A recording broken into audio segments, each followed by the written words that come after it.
Assalamualaikum warahmatullahi wabarakatuh. Waalaikumsalam warahmatullahi wabarakatuh. Alhamdulillahi rabbil alamin. Wabihi nasta'inu ala umuri dunya waddin. Wassalatu wassalamu ala asrafil anbiya wal mursalin. Wa ala alihi wa ashabihi al-mujahidin al-tahirin. Asyhadu an la ilaha illallah wahdahu la syarikalah wa asyhadu anna sayyidana wa habibina wa syafi'ina wa maulana Muhammad wa ala alihi wa sahbihi ajma'in. Wa qala Allah ta'ala fil kitabihil karim, a'udzu billahi minasyaitonir rajim, wa minan nasi may yattakhidu min dunillahi andadan yuhibbunahum ka hubbillah walladzina amanu asyaddu hubbalillah. Ilal akhiri al-ayah. Sadaqallahu lazim wa nahnu ala dzalika minasyahidin wa syakirin walhamdulillahi rabbil alamin. Para santri yang mulia, kita awali kajian kita di pagi hari ini dengan bersama-sama membaca basmalah. Bismillahirrahmanirrahim. Selanjutnya mari kita mensyukuri semua karunia dan kebaikan yang Allah berikan kepada kita hingga sampai pagi hari ini di akhir Jumadil Awal dan awal Jumadil Akhir, ya. Allah masih memberikan kita keberkahan hidup yang banyak. Allah masih memberikan kita banyak sekali kebaikan dan perbaikannya, hingga apapun ketetapan yang Allah berikan kepada kita, apapun yang Allah tetapkan dalam perjalanan kehidupan kita, baik yang namanya bahagia, ya, kemudian sedih, ya, sehat, sakit, dan apapun itu, semoga kita menjadi ridho di dalamnya, sehingga dan keridhaan itu Allah menjadikan ridho kepada diri kita baik dunia maupun akhirat. Amin. Allahumma amin. Kemudian kita juga bersalat dan salam, Allahumma salli wa sallim ala nabiyyina Muhammadin wa ala alihi washabihi ajma'in. Semoga Allah curahkan keselamatan, kesejahteraan kepada junjungan kita Nabiullah Nabi besar Muhammad sallallahu alaihi wa ala alihi wasallam, dan juga kepada seluruh pengikutnya hingga akhir zaman nanti, ya. Para santri yang mulia, alhamdulillah hari ini pagi ini kita dapat bermuajabil wujuh, ya. Kita bisa saling menyapa, ya, saling mendengar di antara kita, begitu, ya. Mudah-mudahan walaupun hari ini kita tidak berjumpa secara langsung, mudah-mudahan batiniah kita itu dipertemukan oleh Allah di dalam kebaikan. Batiniah kita dipersatukan oleh Allah di jalan Allah, yang di dalamnya kita saling menguatkan untuk menggapai cintanya Allah Subhanahu wa ta'ala, gitu, ya. Hadirin yang dimuliakan Allah, alhamdulillah, sekali lagi Ustaz mohon maaf terhingga waktunya untuk hari ini dimajukan setengah jam, ya, karena Ustaz nanti sebelum 5:30 waktu Indonesia, ya, Ustaz sudah harus naik gunung, ya. Ustaz ada acara gathering di sana, ya, ada family gathering, gitu, ya. Jadi anak Ustaz harus naik lebih awal ke gunungnya itu, ya. Baik, hari ini kita akan melanjutkan kajian kita, tema kita tentang mahabbatullah. Masih tema itu. Apa tema kita? Mahabbatullah. Ya, baik. Ustaz bertanya kepada panjenengan semua, apakah suara Ustaz terdengar dengan jelas? Jelas, Ustaz. Baik, ya. Nah, kita akan masuk yang kemarin belum kita pelajari, kan kemarin kita bahas ada 10 kadar dan 10 tingkatan, gitu, ya. Walaupun sebenarnya kalau kita baca dari berbagai referensi itu tidak 10 tapi 50. Ya, gitu, ya. Tapi sudah kita bahas berapa? 8. 8? Nggih. Bukannya sudah 10? Ini 8 masuk yang ke-9. Yang ke-9 apa sekarang? Ta'abud. Ta'abud ya. Nggih, Oh. Oh, um, dijelaskan. ya, ya, ya. Berarti kita membahas yang ke-9 sekarang ya. Apa Nggih, tadi yang ke-9? ta'abud. Ta'abud. Ya, oke. Ya. Sepertinya ini sudah kita bahas karena ta'abud itu setingkat di atas tatayum ya. Tatayum masih ingat? Tatayum. Orang yang suka Orang mandiri. yang, iya.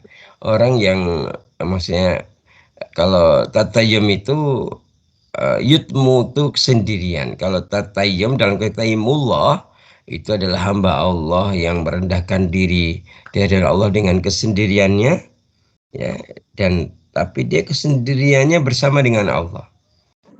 Dia sudah tidak peduli lagi dengan makhluk ini tatayum ya. Baik kalau begitu kita akan masuk ta'abud ya. Ta'abud. Nah, ya. Ta'abud di sini dimaknai sebagai ini eh, apa ya? Ta'abud ini berasal dari kata atau kata dasarnya sama dengan abid,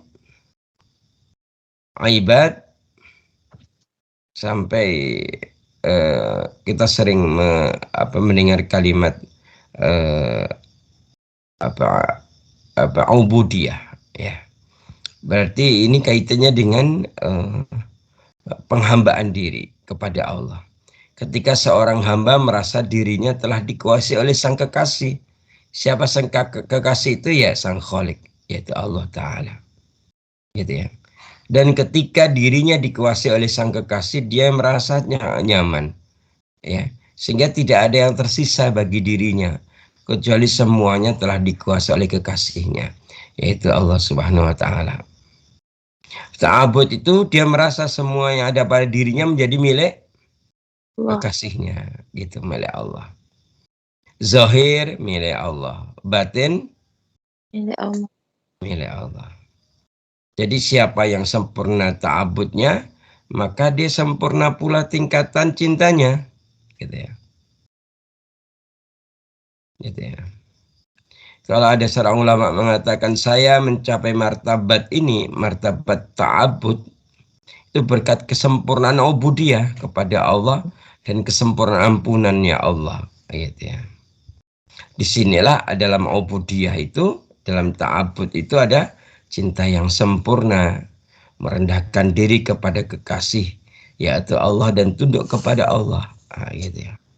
Maka seringkali bangsa Arab menyebutnya Tariqun Ma'bad. Nah, apa? Tariqun. Tariqun Ma'bad. Ya, apa itu? Jalan yang sudah ditundukkan ya, dan halus karena sering dilewati gitu ya. Gitu ya. Jadi ketika diri kita dikuasai oleh sang kekasih kita. Itu ta'abud ya. Ta'abud. Hadirin yang dimuliakan Allah ya. Nah, berikutnya ketika kita bicara ta'abud ya, gitu ya. Membahas tentang bahwa kepemilikan hidup dan mati kita berarti milik siapa? Milik Milik Allah. kekasih kita, yaitu Allah Subhanahu Wa Ta'ala. Jadi begitu dalam ta'abud itu. Jadi tidak ada kepemilikan oleh diri kita sekarang. Kalau kita sudah mencintai Allah, maka apa? Sudah tidak ada lagi apa? Kepemilikan kepada diri kita. Tapi semuanya dikuasai dan dimiliki oleh Allah. Ta'ala. Nah, kira-kira kita sudah sampai tingkat ini belum kan itu kan? Ya. Kalau hari ini kita merasa bahwa diri kita itu masih kita yang memilikinya, nah, gitu ya. Nah, sehingga kita itu kalau kita itu merasa memiliki gimana? Belum sepenuhnya menyerahkan kepada Allah. Misalnya kita merasa kita yang memiliki diri kita gimana? Berarti belum sepenuhnya menyerahkan ke diri kepada Allah. Ya, baik. Ketika seorang itu, ya itu bagus. Ketika seorang itu merasa dirinya yang memiliki dirinya, kira-kira apa yang dia lakukan?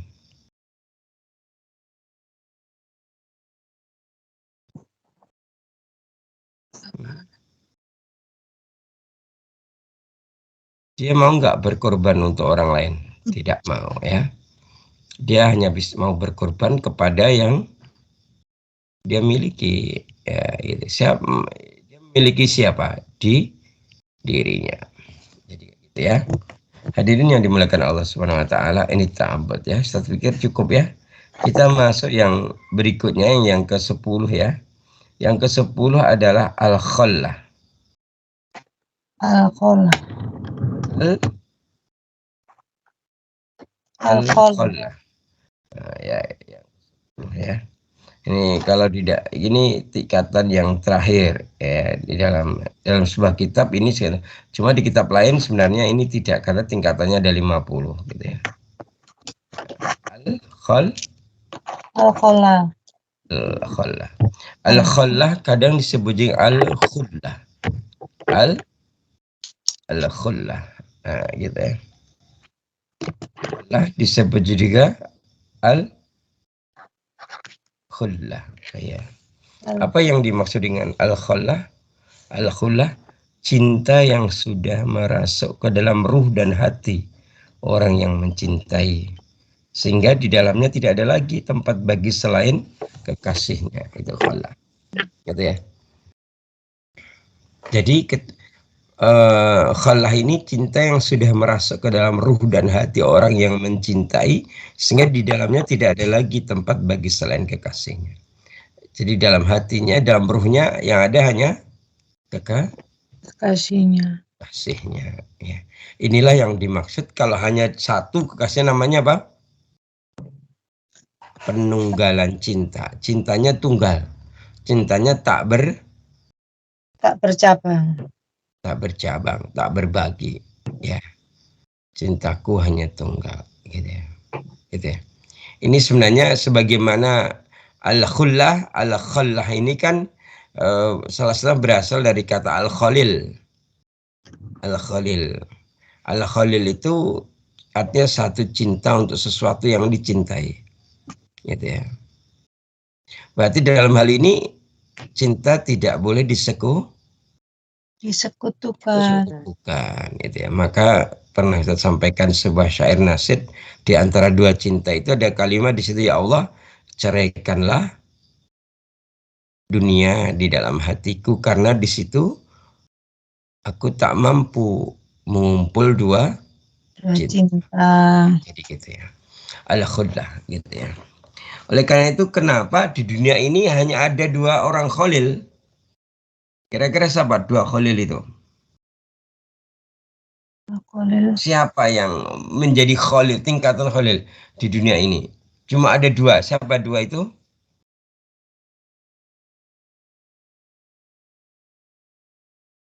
Yang ada nabi yang digelari Khalilullah siapa?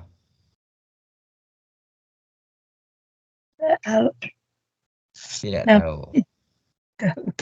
Abul Anbiya, bapaknya para nabi siapa? Nabi Ibrahim. Ya, jadi Nabi Ibrahim itu oleh Allah digelari Ibrahim Khalilullah. Ya. Kekasihnya Allah, gitu ya. Gitu ya. Maka Allah itu memiliki dua orang kekasih. Yang pertama adalah Nabi Ibrahim alaihissalam. Gitu ya. Sehingga sebutannya Khalil. Nah, kalau dalam sebuah ayat dalam Quran surat An-Nisa ya, ayat 125, di situ Allah menegaskan auzubillahi minasyaitonirrajim wattakhadallahu Ibrahima khalila, gitu ya. Dan Allah mengambil Ibrahim menjadi kesayangannya. Khalila itu kesayangannya. Jadi Nabi Ibrahim itu kesayangannya siapa? Kesayangannya Allah, gitu ya. Gitu. Maka Ustadz pernah menyampaikan tentang Nabi Ibrahim alaihissalam ketika mau meninggal, ketika malaikat malakul maut mau mencabut nyawanya Nabi Ibrahim kan protes kepada Allah. Ya Rob, katanya aku ini kekasihmu. Kenapa engkau matikan aku? Maka Allah pun menjawab, wahai Ibrahim, apakah seorang kekasih tidak ingin bertemu dengan kekasih? Khalilullah gitu ya. Nah, jadi yang menjadi kekasih tunggalnya Allah itu dua. Pertama Nabi Ibrahim alaihissalam, yang kedua siapa? Nabi Muhammad. Nabi Muhammad Rasulullah Sallallahu Alaihi Wasallam gitu ya. Dalam sebuah hadis, itu hadis riwayat Hakim, Rasulullah bersabda, sungguhnya Allah telah mengambil aku sebagai khalil, kesayangannya, sebagaimana dia telah mengambil Ibrahim sebagai kesayangannya, gitu kata Nabi. Ya. Bahkan dalam hadis yang lain, hadis Bukhari, Muslim, Tirmidzi, dan juga Nasai, Rasulullah SAW bersabda, andai kata aku boleh mengambil seorang kesayangan dari penghuni bumi ini, niscaya telah kuambil Abu Bakar sebagai kesayangan. Tetapi sahabat kalian ini, yaitu Allah, Rasulullah menyebut dirinya, dia menunjuk dirinya sendiri. Tetapi sahabat kalian ini, Rasulullah mengatakan dengan menunjuk dirinya sendiri. Tetapi sahabat kalian ini menunjuk dirinya sendiri, telah menjadi kesayangan yang maha penyayang. Jadi gitu ya. Maka dari sini sudah sangat jelas kalau Nabi Ibrahim gelarnya adalah Khalilullah. Kalau Rasulullah gelarnya apa?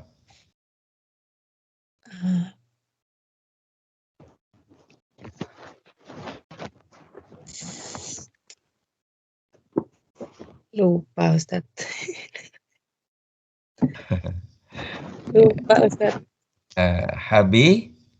Habibullah. Ya, jadi itu artinya sama ya. Khalilullah ya gitu ya. Dirinya dimulakan Allah Subhanahu wa taala. Di sisi lain kalau kita bicara tentang al-khullah ya. Tadi kan al-khullah itu atau al-khalil ya. Al-khallah itu kan sebenarnya di situ kan penunggalan cinta. Jadi dia itu hanya ada cinta satu kekasih. Jadi tidak ada penyekutuan cinta gitu ya. Maka disitulah Allah ingin menguji kekasihnya ini, yaitu Nabi Ibrahim kan itu. Dengan cara apa? Allah merintahkan kepada Ibrahim untuk menyembelih siapa? Nabi Ismail alaihissalam ya. Seorang anak ya, seorang belahan jiwanya yang ditunggu bertahun-tahun. Ketika setelah menikah dengan Sarah ya, Sarah itu siapa? Sarah itu adalah wanita yang tercantik di Hebron ya, kalau sekarang Palestina.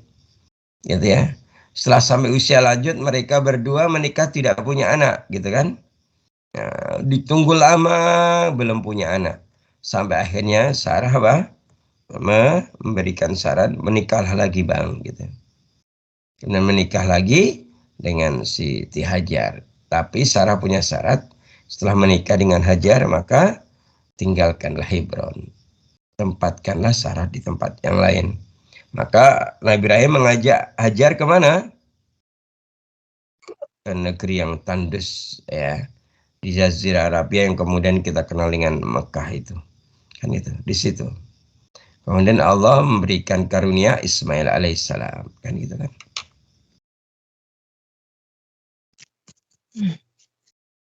Jadi hakikatnya ketika Nabi Ibrahim itu mau menyembelih anaknya, itu akhirnya bukan berarti Allah yang merintahkan menyembelih secara zahiriyah. Ya. Berarti yang disembelih siapa aslinya? Jadi ketika Allah, siapa yang disembelih Ibrahim siapa? Rasa cintanya kepada Ismail. Rasa cinta kepada Ismail, atau bahasa lainnya adalah jadi Allah bermaksud ingin agar Nabi Ibrahim ini menyembelih semua cintanya selain Allah dalam hatinya. Bagian itu. Jadi gitu ya.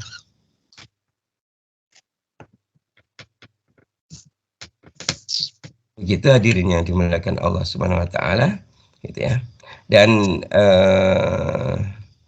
kita sudah sampai kepada yang ke-10 dan sudah selesai ya untuk terkait dengan hal ini ya. Nah, gitu. Kita akan masuk pembahasan berikutnya ya, gitu ya. Nah, gitu ya. Maka dari sini bisa Ustaz tegaskan lagi, sebenarnya dari 10 tingkatan, 10 kadar cinta ini, ya sebenarnya akhirnya rahasia kehidupan itu terletak pada cinta ini, ya. Nah, padahal cinta itu terletak pada 2 huruf. Huruf apa?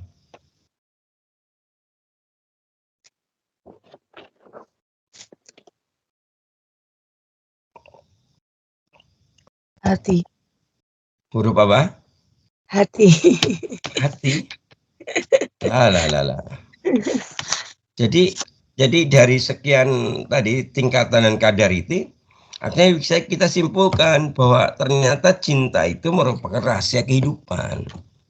Dan rahasia kehidupan itu terkait dengan cinta itu ada dalam 2 huruf. Huruf apa kira-kira?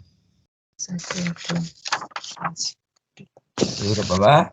Ha dan ba. Huruf apa? Ha dan ba. Iya, ha dan ba. Yang kemudian kita kenal dengan, kalau dirangkai menjadi katanya hub, ya. Hub. Ya, jadi gitu ya. Jadi gitu.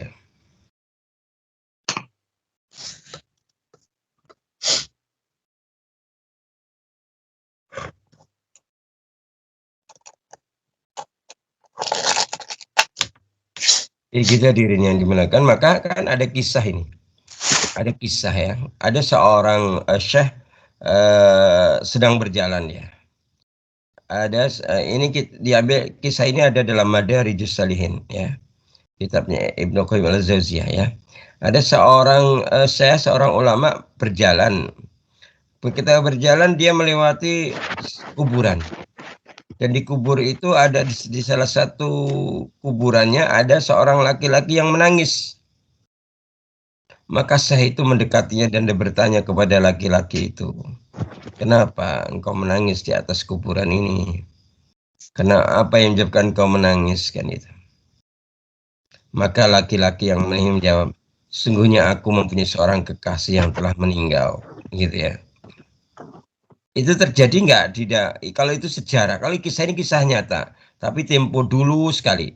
Kalau tempo sekarang ada nggak yang model seperti ini? Ketika ada seorang ditinggal mati oleh kekasihnya, maka dia itu sangat depresi ya.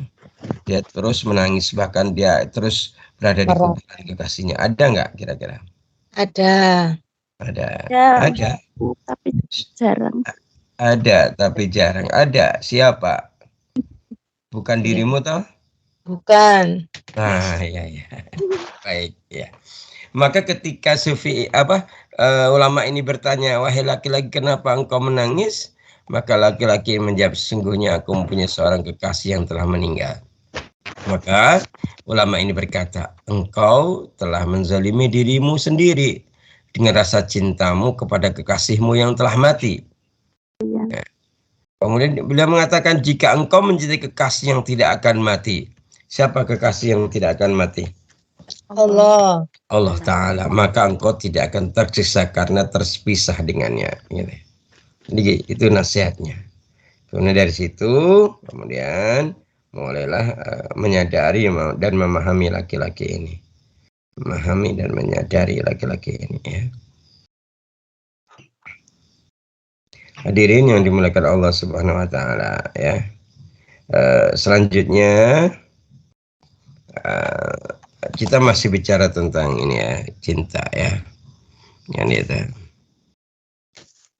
Gitu ya.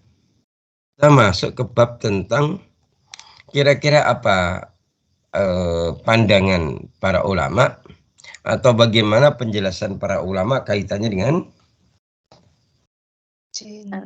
cinta. Kira-kira bagaimana ya, gitu ya. Ada beberapa yang ingin Ustaz sampaikan di sini. Yang pertama mungkin panjenengan mungkin ini namanya Syekh Ibnu Arabi Al-Hatimi. Siapa? Ibnu Se- Arabi. Robi. Ya, Al-Hatimi. Ya, itu ya. Jenengan Ustadz kenapa menyebutkan nama ulamanya biar jenengan paham. Oh, ini dari ulama ini gitu ya, gitu ya. Itu penting untuk kita ketahui ya. Syekh Ibnu Arabi Al-Hatimi ini pernah menjelaskan kepada kita tentang apa? Tentang definisi cinta. Ya, gitu ya. Kesimpulan beliau adalah cinta itu definisinya adalah tidak terdefinisikan. Gitu dia bilang. Cinta itu tidak bisa didefinisikan. Definisi itu apa toh? Diuraikan. Diuraikan. Diuraikan. Diuraikan. Jabarkan. Dijabarkan. Oh, gitu ya. Jadi beliau menjelaskan cinta itu definisinya adalah tidak terdefinisikan. Gitu. Gitu. Kenapa? Karena cinta itu ada 3 hal. Pertama ada hasilnya, yang kedua pengaruhnya, yang ketiga konsekuensi. Itulah cinta. Syekh Ibnu Arabi Al-Hatimi ingin memberikan pelajaran kepada kita, gitu, bahwa cinta itu pasti ada hasilnya. Maka kita harus mengemas cinta kita itu kepada subjek yang kita cintai yang tepat. Kepada siapa kita mencintai, di situ ada hasilnya. Kan? Maka ketika kita itu mencintai Allah, sudah pasti nanti hasilnya ada kebaikan, gitu ya. Bagaimana kalau mencintai selain Allah, ya gitu ya. Nah ini persoalannya adalah tadi kita itu mungkin hari ini kita belum mampu sampai tingkat khullah tadi ya, penunggalan cinta tadi ya, gitu ya. Kita seringkali cinta masih berbagi. Kita cinta kepada Allah, cinta kepada kekasih kita, cinta kepada anak-anak kita, cinta kepada harta, cinta kepada kendaraan, cinta kepada rumah, cinta kepada pekerjaan, cinta kepada selain Allah itu masih banyak daftar cinta kita. Betul atau betul? Betul. Sehingga hasilnya ya belum sepenuhnya seperti seorang yang benar-benar menjadi kekasihnya Allah gitu ya. Yang kedua, ternyata karena cinta itu tidak didefinisikan, Syekh Ibnu Arabi Al-Hatimi mengatakan cinta itu ada pengaruhnya. Ada apa? Pengaruhnya. Pengaruh ya, gitu ya. Apakah orang yang tidak memiliki cinta itu juga tidak memiliki pengaruh? Orang yang tidak mampu. Ada nggak? Ya jelas tidak ada dong. Pengaruh cintanya nggak ada orang tidak memiliki cinta. Itu. Ketika seorang itu begitu semangatnya luar biasa dalam mengarungi kehidupan ini karena dia memiliki cinta, maka ada seorang yang sudah kehilangan cinta sehingga dia itu lemah, lunglai, tak berdaya, tak bersemangat gitu. Jadi nggak ada pengaruhnya. Ya.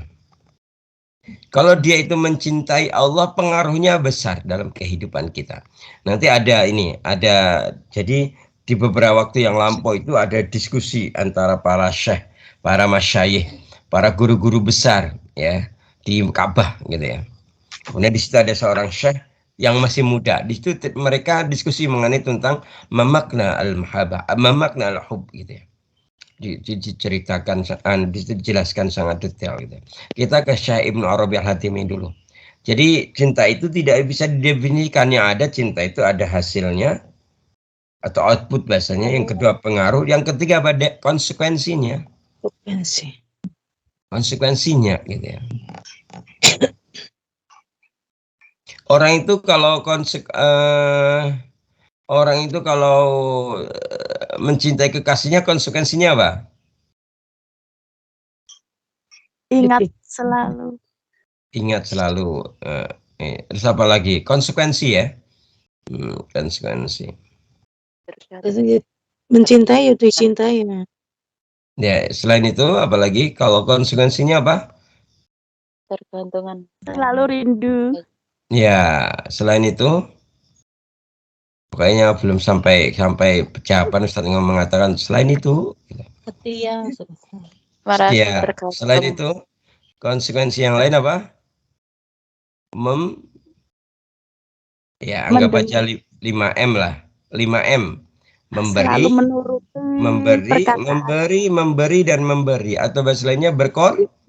berkorban. Konsekuensinya begitu. Memberi Ya, dan memberi. iya. Nggak pernah dia meminta, apalagi menuntut, gitu.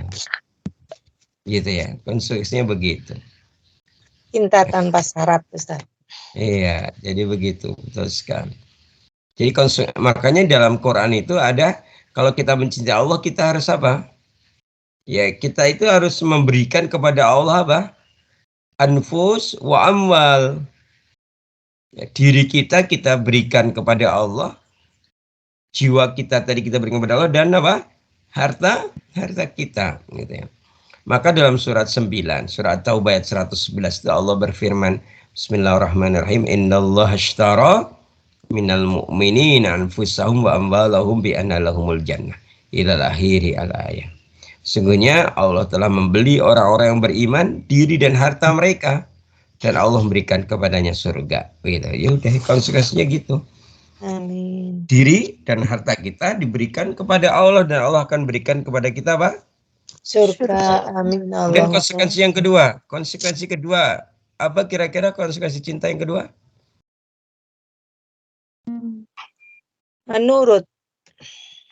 Ya, tadi sudah. Ya, menurut itu esensinya berkorban. Apapun yang diminta kekasihnya, kalau dia nggak ada, dia berusaha mengadakan. Nah, itu namanya nurut. Ya.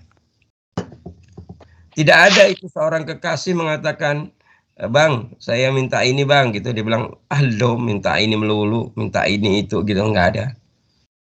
Pasti sabar ya dek, saya akan carikan untukmu. Kan gitu, pasti begitu. Itu kalau konsekuensinya ketika dia jatuh cinta. Yang pertama tadi berkorban, memberi tadi. Berkorban itu memberi. Yang kedua apa? Di Syekh Ibn Arabi Al-Hatimi menegaskan bahwa konsekuensi cinta itu adalah al-ghayyurun. Apa itu? Tidak berubah. Lah, ghayyurun. Ya. Bukan tagyir, tapi ghayyurun.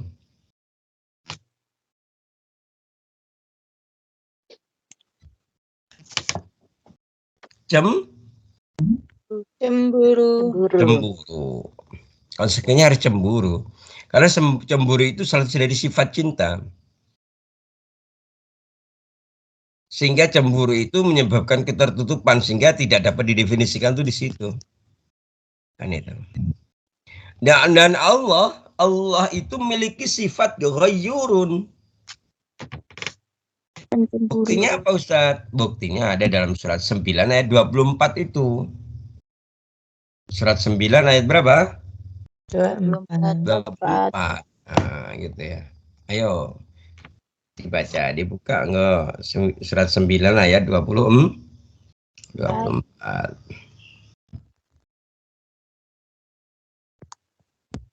Enggak di pause, dibuka semuanya, salah satu membaca, yang lainnya menyimak.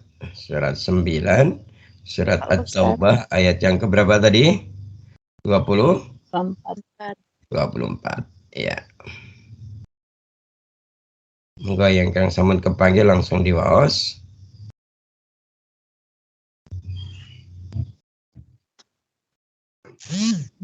Qul in kana, ya itu awalnya.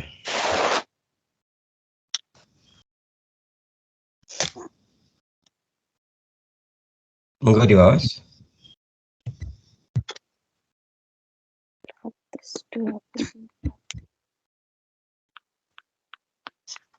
Panjang banget. Belum ketemu. Billahi minasyaitonirrajim.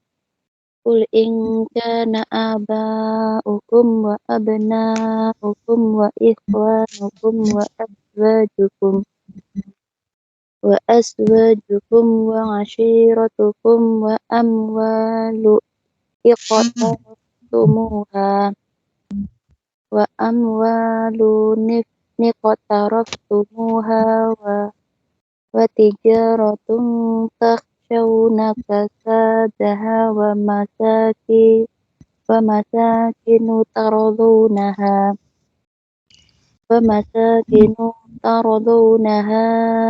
ahabba ilaikum minallahi wa rasulih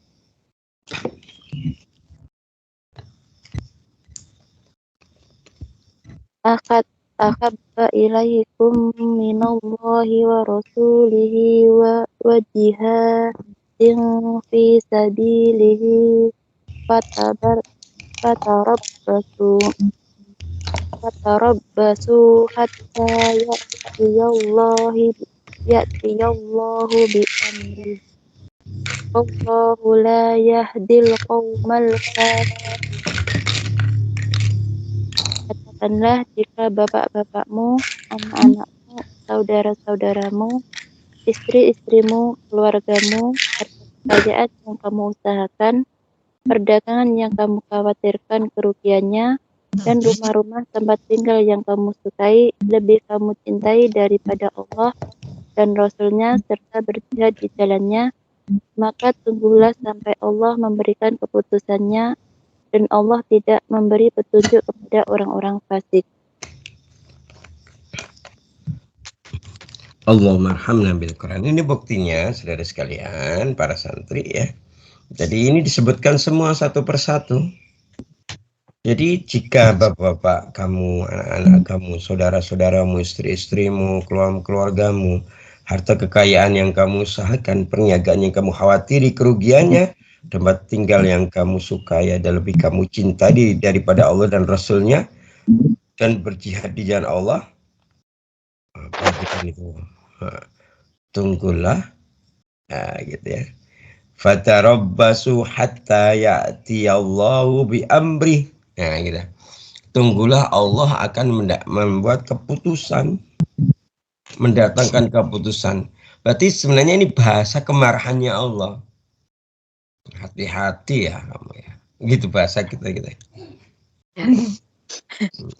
Hati ya. Jadi gitu ya. Oke, hadirin yang dimuliakan Allah. Terakhir untuk hari ini ya, kita akan belajar dari tadi ya, yang tadi Ustaz sampaikan. Jadi di apa namanya, di mana tadi, di Mekah ya. Jadi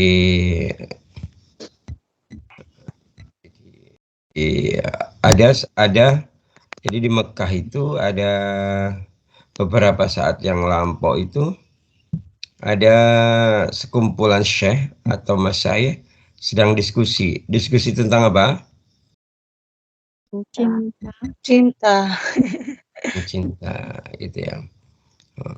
Kemudian di situ ada mungkin panjenengan pernah dengar ya, Syekh Al-Junaid ya. Syekh Al-Junaid itu terkenal sekali, seorang wali, seorang alim, seorang ulama besar gitu ya.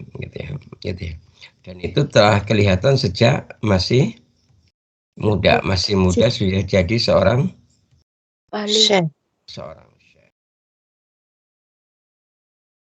Jadi Syekh Al-Junaid itu ketika ditanya tentang cinta, gitu ya. Ketika ditanya, wahai Syekh Junaid, apa sih cinta itu, gitu ya. Syekh Junaid itu tiba-tiba banjirlah air mata dari kedua matanya, dan berdebarnya hati karena kegelisahan dan kerinduannya, gitu ya. Nah, jelasnya begini ya. Jadi ini dikisahkan oleh seorang namanya seorang syekh namanya Syekh Abu Bakar Al-Qahtani. Siapa namanya? Syekh Abu Bakar Al-Qahtani. Syekh Abu Bakar Al-Qahtani. Syekh Abu Bakar Al-Qahtani. Ya, kisah ini Ustaz ambil dari sebuah kitab judulnya Hakikatut Tasawuf namanya.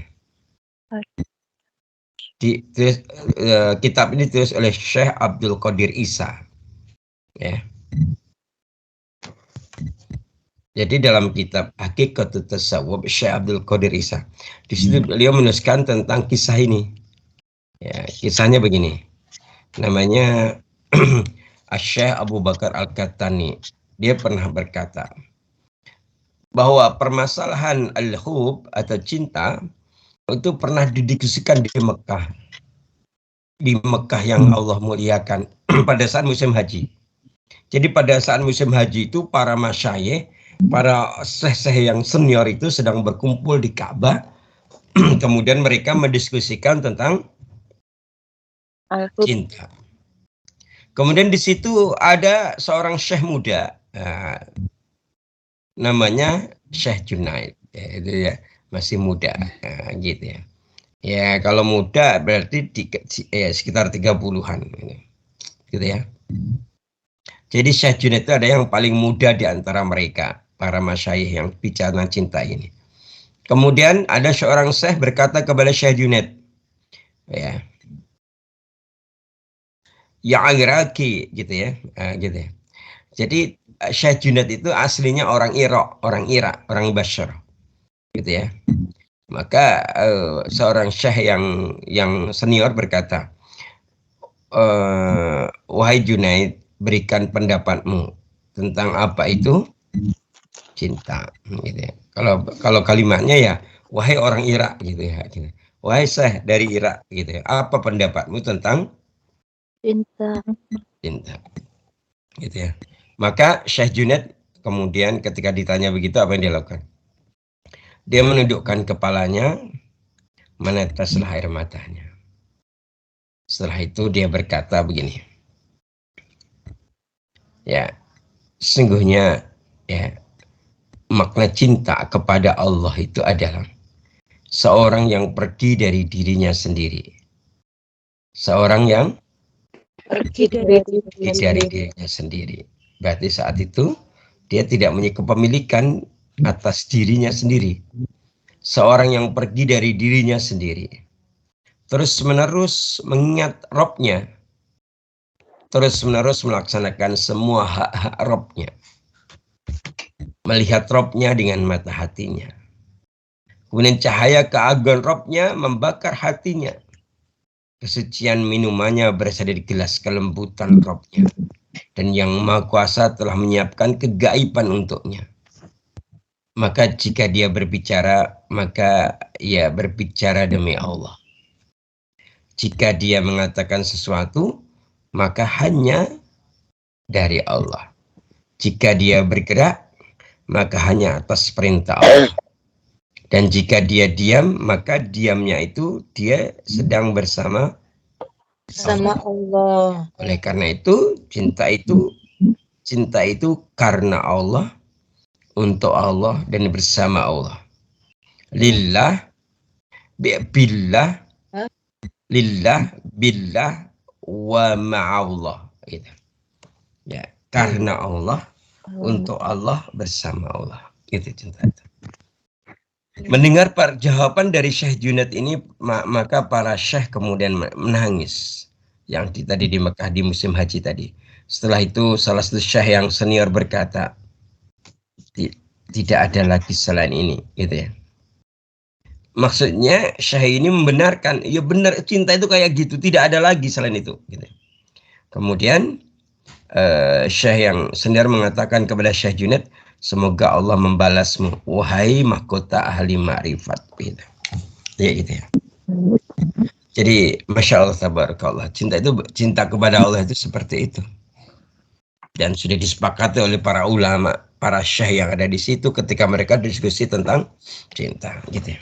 Artinya ternyata cinta itu adalah mata kuliah yang harus diajarkan, gitu ya. Biar kita tidak mengambil jalan cinta yang salah, jalan cinta yang arahnya tidak benar, kan itu. Maka Syekh Junaid mengatakan bahwa ya cinta itu seorang yang pergi dari dirinya sendiri. Mahabbah Allah itu terus menerus mengingat Robnya, melaksanakan semua hak-hak Robnya, gitu ya. Melihat Robnya dengan mata hatinya, cahaya keagungan Robnya membakar hatinya. Kesucian minumannya berasal dari gelas kelembutan Robnya. Dan yang Maha Kuasa telah menyiapkan kegaiban untuknya. Jadi gitu. Jadi kalau orang itu sudah apa? Yuhibbunahum kahubbillah, gitu. gitu ya. Yuhibbunahum, ya. Jadi ketika Allah telah mencintainya dan hamba itu mencintai Allah, apa yang terjadi? Jika dia berbicara maka hanya demi Allah. Kalau ngomong dia wallahi gitu. Kemudian jika dia mengatakan sesuatu, dia itu dari Allah. Jika dia bergerak maka atas perintah Allah. Jika dia diam pun dia sedang bersama Allah. Nah, kenapa? Karena cinta itu karena Allah, untuk Allah, dan Selalu bersama Allah. Allah bersama Allah. Ini bagus sekali kalau nanti dijadikan apa? Status di WA ya, biar orang paham. Nah, tadi referensinya dari mana? Kitabnya Hakikatut Tasawuf. Kitabnya itu ya. Siapa yang menulis? Syekh Abdul Qadir Isa. Ya. Jadi nanti bisa itu jadi sebagai buat dakwah, kemudian di bawah tulisan itu kasih Syekh Abdul Qadir Isa. Judulnya adalah kitabnya Kitab Hakikatut Tasawuf gitu ya. Baik, hadirin yang dimuliakan Allah Subhanahu wa taala. Sekali lagi dari sini dapat kita tegaskan bahwa kita itu memang target dari pembelajaran ini kita menjadi muhibbin. Muhibbin itu apa? Orang yang memiliki cinta. Itu memiliki cinta kepada Allah, orang yang mencintai Allah, gitu ya, atau orang yang dicintai oleh Allah Subhanahu wa taala ya. Sehingga nanti kita pembahasan sampai bagaimana gitu ya. Nah, gitu ya. Nanti mungkin ada diskusi ini kira-kira apa yang kita lakukan sehingga apa yang kita lakukan ini menjadi jalan untuk mendapatkan cinta Allah. Apa-apa yang menghalangi sehingga seorang itu tidak mendapatkan cintanya Allah. Sampai diskusi itu ya. Baik, Ustadz pikir cukup untuk pembahasan kita hari ini. Insyaallah nanti kita bertemu lagi di Sabtu depan ya. Ya, kajiannya Sabtu depan tanggal berapa ya? Tanggal 16. Tanggal 16 ya.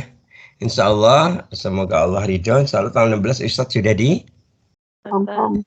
Ya, nanti kita kalau Ustadz di Hongkong tetap kajian atau libur kajiannya? Oh, tetap kajian Ustadz. Tetap kajian? Iya. Baik, insyaallah ya. Berarti ya sudah Ustadz mohon doanya. Insyaallah Ustadz akan berangkat tanggal 12. Tanggal 12 Ustadz. Oke Ustadz. Ya, Ustadz berangkat tanggal 12. Ustadz ke Kuala Lumpur dulu. Oh, ke Pak Ustadz Malaysia. Ya, jadi nanti Ustadz ada acara di sana. Ada acara itu The Power of Life training di situ di Alang Manja Resort ya. Jadi nginep di situ peserta. Di di Selangor, Malaysia ya. Di Kuala Lumpur. Semoga semuanya lancar Ustadz. Amin ya, minta doanya. Setelah itu baru nanti Ustadz Jumat siang dari Kuala Lumpur menuju ke Hong Kong ya, minta doanya juga ya. Jadi insyaallah Ustadz itu Jumat sore udah nyampe ya. Mudah-mudahan saya nyampe Hong Kong dan selamat dimudahkan sampai ke rumah Cahaya, ke kantor Cahayaku ya. Jadi gitu. Hingga nanti Sabtu pagi Ustadz semoga sudah bisa sholat berjamaah di Masjid Wancai. Gitu ya. Nah, jadi gitu ya. Jadi untuk pengurus Sabtu, nah siap-siap. Insyaallah Ustaz. Alhamdulillah ya Mbak Dona dan kawan-kawan ya. Kenapa? Karena nanti Sabtu sudah mulai ada Sabtu itu ada pembelajaran eksekusi wusto. Iya, untuk santri Sabtu ya. Jadi nanti akan diumumkan nanti ya. Jadi tanggal 16 itu hari Sabtu ya. Itu sudah ada eksekusi wusto. Nanti Ustadz Zulfirman yang ngajar ya. Gitu. Oke.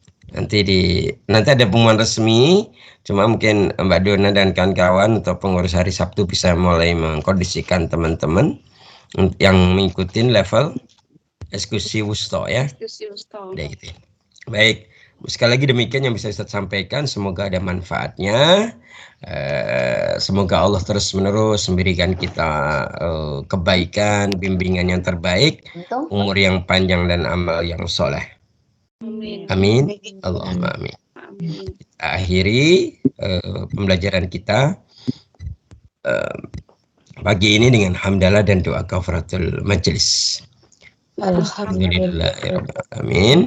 Subhanaka Allahumma wa bihamdika asyhadu an la ilaha illa anta astaghfiruka wa atubu ilaik. Wa afu minkum fastabiqul khairat billahi sabilil haq. Assalamualaikum warahmatullahi wabarakatuh.